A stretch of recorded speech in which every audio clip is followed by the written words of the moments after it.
there. See. Back side.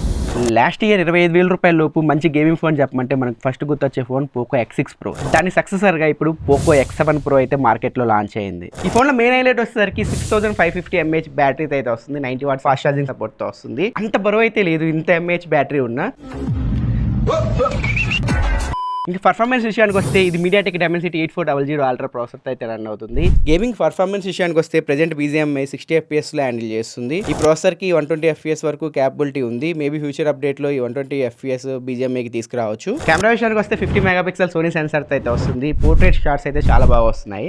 ఇది కొత్త processor కనుక సో గేమింగ్లో ఇంకా 60 FPS ఉంది. అండ్ మెయిన్ కెమెరా కూడా కొంచెం అండర్ సాచురేషన్ అయితే అవుతుంది. సో గేమింగ్ అండ్ కెమెరాలో కొంచెం ఆప్టిమైజేషన్ అయితే చేయాలి. ఫ్యూచర్లో మేబీ అప్డేట్స్లో వీటిని ఫిక్స్ చేయొచ్చు. ఫోన్ IP69 రేటింగ్తో కూడా వస్తుంది. నీళ్ళలో పడ్డ ఈ ఫోన్కి అయితే ఏం కాదు. డిస్ప్లే విషయానికి వస్తే ఇది ఆ ప్రైస్లో one of the best display. ఈసారి పీక్ బ్రైట్నెస్ కూడా ఇంప్రూవ్ చేశారు. 3200 నిట్స్ పీక్ బ్రైట్నెస్తో ఈ ఫోన్ అయితే వస్తుంది. సన్లైట్లో ఈజీగా మీకు డిస్ప్లే అయితే కనిపిస్తుంది. ఆఫర్స్ అని కలుపుకొని ఈ ఫోన్ ప్రైస్ 25,000 రూపాయలు పెట్టారు. 25,000 రూపాయలకి ఈ ఫోన్ మీకు ఎలా అనిపించిందో కింద కామెంట్ సెక్షన్లో అయితే తెలియజేయండి. ఇలాంటి యూస్ఫుల్ ఇన్ఫర్మేషన్ కోసం మన అకౌంట్ని ఫాలో అయిపోండి.